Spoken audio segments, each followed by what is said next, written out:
إن الحمد لله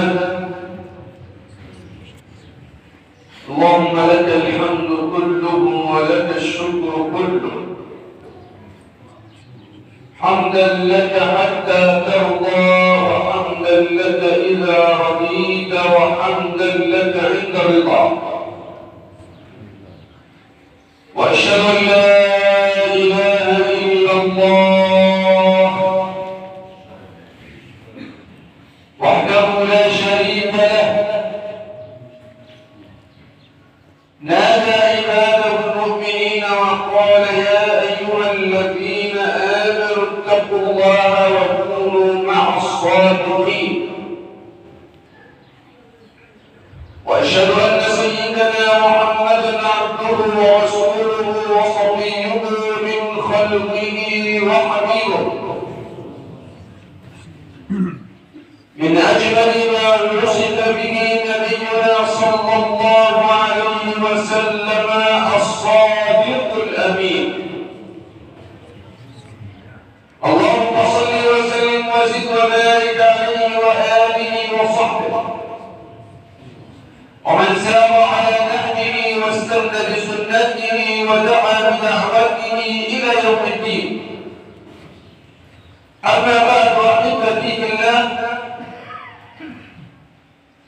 إن الحياة السليمة القويمة المستقيمة لا تكون إلا بالصدق والنبي صلى الله عليه وسلم يقول إن الصدق يهدي إلى البر وإن البر يهدي إلى الجنة وإن الرجل ليصدق ويتحرى الصدق حتى يكتب عند الله صديقا فهكذا وصف أبو بكر الصديق رضي الله عنه بتصديقه وصدقه مع الله ورسوله صلى الله عليه وسلم وربنا سبحانه وتعالى يقول من المؤمنين رجال صدقوا ما عاهدوا الله عليه فأول الصدق هو الصدق مع الله والصدق مع الله له عوامل كثيرة على رأسها اليقين بالله سبحانه وتعالى حينما تكون صادقا مع الله اعلم أن الله يجزيك على قدر صدقك معه تكون صادق النية مع الله سبحانه وتعالى يعني لما تصلي ركعتين قضاء الحاجة أنت تصليهن وتدعو الله سبحانه وتعالى بدعاء تكن صادقا في دعائك وصلاتك ليست قضية تجربة إنما هي صدق يقين مع الله سبحانه وتعالى أنه قاضي الحاجات اعلم أنها تقضى بأمر الله سبحانه وتعالى وإن لم تقضى فاعلم أنها منعت لشر لا يعلمه إلا الله سبحانه وتعالى وذلك الأعرابي الذي أتى إلى سيدنا رسول الله صلى الله عليه وسلم وقال له يا رسول الله أرأيت إن شهدت أن لا إله إلا الله وأنك رسول الله ودخلت مع هؤلاء القوم وحاربت من أجلها وقتلت من أجلها أدخل الجنة؟ قال له النبي صلى الله عليه وسلم بلى يعني تدخل الجنة وتقرير سيدنا النبي صلى الله عليه وسلم ليس فيه شك كلامه صدق ولكن الرجل جعل أصل في دخول المعركة هو يحارب من أجل لا إله إلا الله محمد رسول الله فقتل وأوتي به إلى رسول الله صلى الله عليه وسلم، ومن حوله قوم لا يعرفونه لأنه لم يدخل في صفوف المسلمين من بداية المعركة، وقالوا: من هذا يا رسول الله؟ وأيناه بين صفوفنا. فتبسم الحبيب صلى الله عليه وسلم وقال: صدق الله وصدقه الله، دخل الجنة ولم يزل بالله سجدا. بمجرد صدق النية مع الله سبحانه وتعالى، صدق النية يغير جميع الأحوال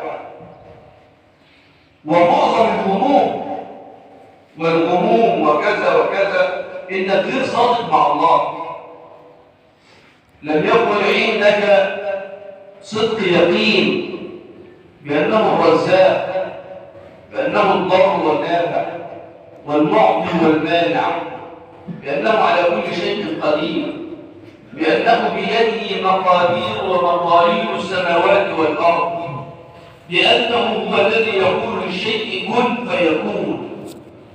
أين تصديقك لكل وعود الله لما يقول ربنا: وفي السماء رزقكم وما توعدون؟ وبعدين يقسم تاني: فورب السماء والأرض إنه لحق مثل ما أنكم تنطقون.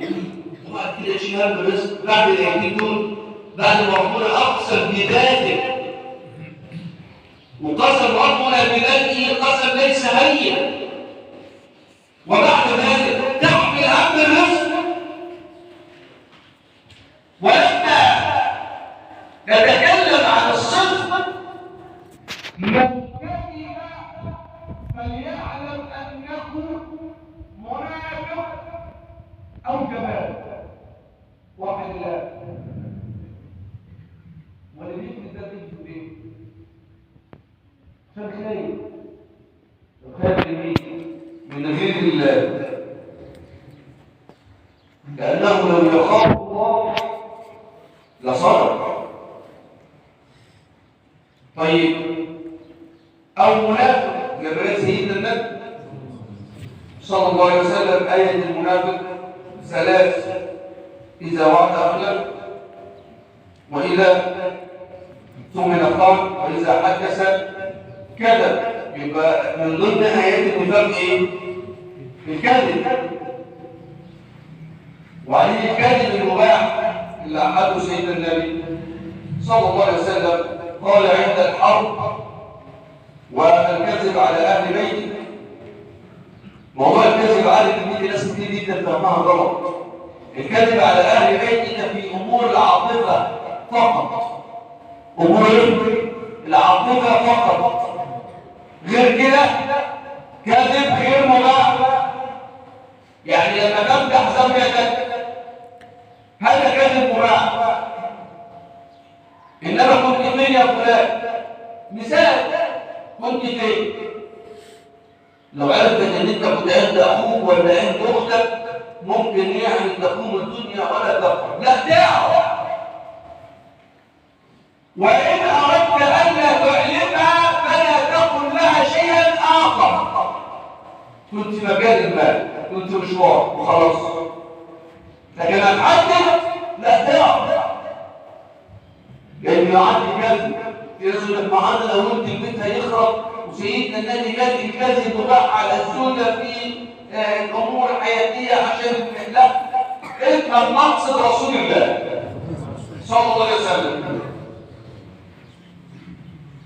الزوجه يكذب عليها في الامور العاطفه، امدح كيفما تشاء وصف كيفما تشاء وافعل ما تشاء وقل ما تشاء، الا في تغيير حق لباطل او باطل لحق.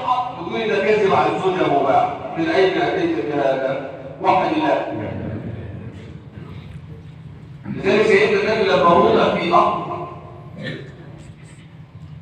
وكان السيدة عائشة بتسأله وتقول له: من أحب نساء إليك؟ مين أحب واحدة فينا في التسعة دول؟ فقال أجيبك في آن آخر، وأعطاها تمرة ودار على زوجته وأعطى كل واحدة منهن تمرة، وجمعهن رسول الله صلى الله عليه وسلم. فسألته سيدة عائشة نفس السؤال: من أحب النساء إليك؟ قال: من أعطيتها التمرة. خلاص، سيدنا النبي قال إيه؟ حتى في العاطفة كان يقول لها: أنت أحب النساء إليك. لكن النبي نظر إلى هذا الأمر من باب العدل بين الزوجات. العدل بين الزوجات إذا مدحها فلا بد وأن يقول لغيرها كما قال لها. وطبعا سيدنا النبي صلى الله عليه وسلم يعلم أن لا يوجد أحد كالآخر، يعني التسعة كل واحد لها صفات مختلفة عن الأخرى. فكذلك النبي صلى الله عليه وسلم أراد أن ينجو من الكذب، فقال: من أعطيتها التمرة. يبقى كلهم يحبهم رسول الله صلى الله عليه وسلم. إذا الصدق تحرى هذا الصدق، ولا تنظر إلى الكذب المباح بأنه مباح في مطلق الأمور. والآخر هو الكذب بين متخاصمين للصلح بينهما، ده جائز، لكن له أيضا معايير. يعني إيه بقى الواحد له؟ إذا قارنت كل منهما وحده قل كيفما تشاء.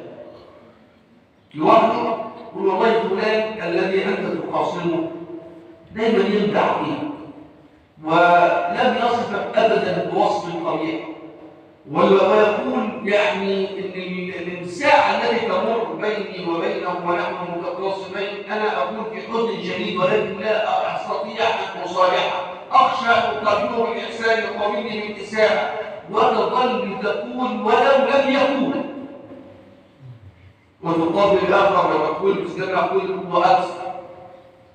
انما عند اجتماعهما للصلح وإرادتك أن تحضر جلسة صلحهما وسئلت عن أمر بينهما رأيته بعينك وسمعته بأذنك يعد شهادة فلا يقال إلا الحق. دي المعلومة. يعني في المجلس العرفي شفت إيه يا فلان وسمعت إيه، شفت كذا وسمعت كذا بما يرضي الله، لا تزيد ولا تنقص. ده مش موضع مدح، ده موضع اختصاص وحقوق او موضع قضاء، يبقى فيها شهاده، اما شهاده حق او شهاده زور. ادي معايير الكذب المباح بين المتخاصمين. وحد الله. غير ذلك لا يجوز لك الكذب قط. وبعدين بعض المسلمين هدانا الله واياكم يقول لك انه في كذب او صدق بالتوريه، يعني يكون لفظ يحتمل اكثر من معنى. اولا انت لست صاحب لغه وانا لست صاحب لغه محكمه حتى اقع في باب التوريه، لان دي مداخل شيطان. مداخل شيطان يجعلك تقول القول يحتمل اكثر من معنى مره ثم مره ثم الاخرى، بعد ذلك تقع في الخطا.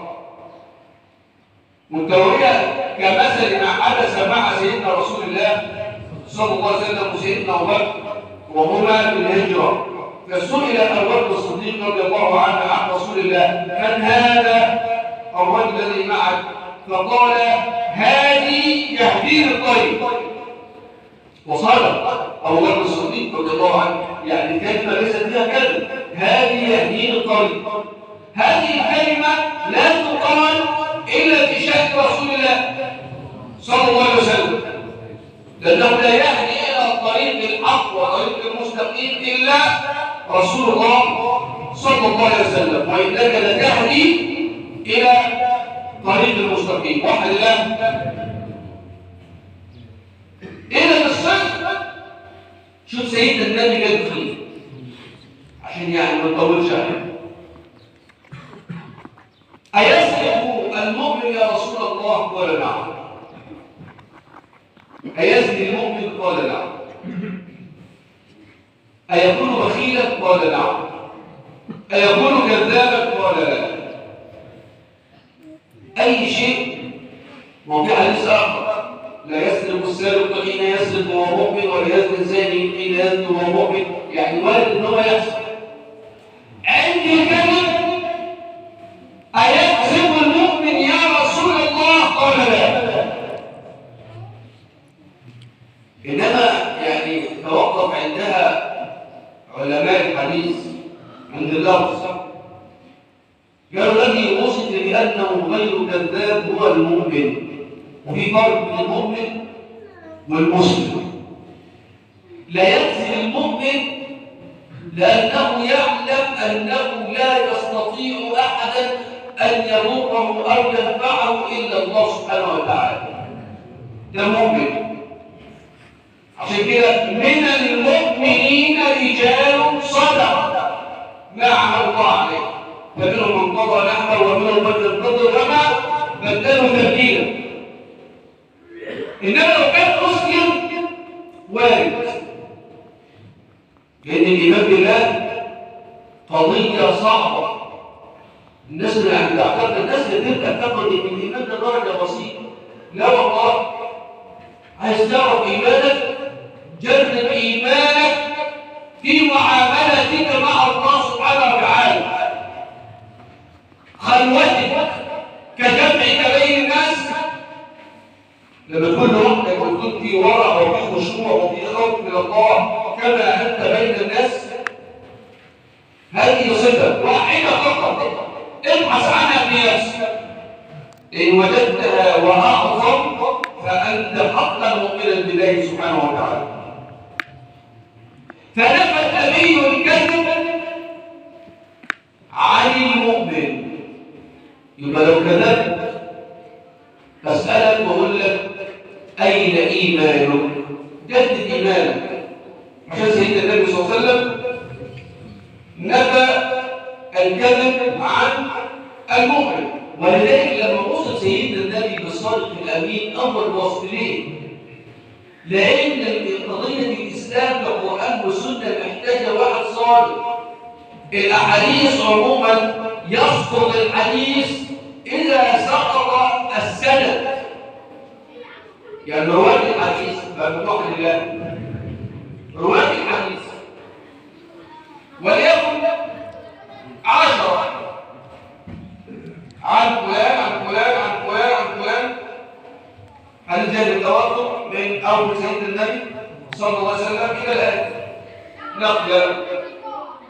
إذا وصل الحديث إلى أهل علم المصطلح وهو مصطلح الحديث بيدوروا على السند، إذا وجد في السند أو في الرواه واحد كاذب يسقط الحديث، خلاص لا يؤخذ به، يقول لك ضعيف لضعف السند. ده سيدنا الإمام البخاري لما ذهب يبحث عن الأحاديث بيجمع الأحاديث، وطبعا هي أصح الكتب بعد كتاب الله هو صحيح البخاري. فذهب يبحث عن الأحاديث فوجد رجل يقف ويرفع قميصه رداءه وكأن به شيئا وينادي على دابته، بيغلو الدابة بأن في قميصه في حجره قمح أو شعير أو إلى ذلك، عشان شربت منه ويريد أن يمسك بها. فذهب البخاري رضي الله عنه ونظر في حجره فلم يرى شيئا فاضي. قالوا ما هذا؟ قال حيلة أكذب بها على دابتي حتى تأتيني. شوف سيدنا البخاري يقول ايه؟ والله لا آخذ منك الحديث وأنت تكذب على دابتك. أنت كده كذاب، ما ينفعش آخذ منك حديث. طيب كم واحد بيعمل الموضوع ده ويأخذ الموضوع الآداب بقى. شوف العلم وسع العقول والقلوب إلى أن من يكذب على دابته مرة تلو مرة يستطيع أن يكذب على خلق الله. ما هي تيجي مرة وبعدين بعد كده بعد كده خد بالك هي ما تجيش مرة واحدة.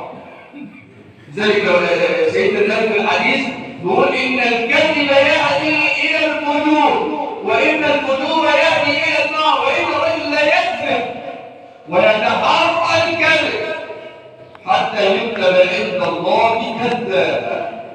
مش من أول مرة يكتب كذاب، هي مرة وبعدين مرة ويتحرى، خلي بالك يتحرى الكذب فيكتب عند الله كذابا. فيقول لك فلان والله فلان لو حلف على الكعبة أنا ما أسلم. طب فلان والله فلان إن كان قال ذلك فأصدقه وهو لم يكذب قط، أسمعته كذب قط. وأخيرا أخي الحبيب أكلمك في دقيقة واحدة عن الصدق والتصديق. التصديق فرض، والتصديق بإيه؟ بالله ورسوله وكتبه وما أنزله الله من كتب واليوم الآخر والقضاء والقدر. ده اسمه إيه؟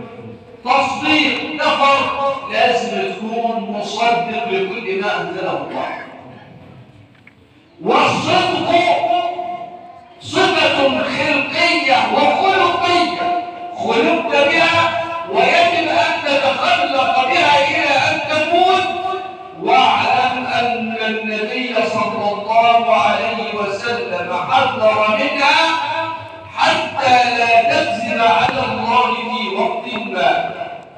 إزاي أكذب على الله أو على رسول الله صلى الله عليه وسلم؟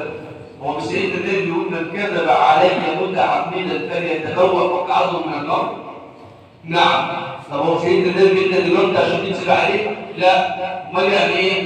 يعني تألف حديث سيدنا النبي ما قالوش، أو تنكر حديث قاله رسول الله صلى الله عليه وسلم. هذا فرق بين الصدق والتصديق، وكلام موجز عن فضل الصدق وخطورة الكذب. فأسأل الله أن نكون مع الصادقين كما أمرنا سبحانه وتعالى. إن الله عز وجل يستجيب.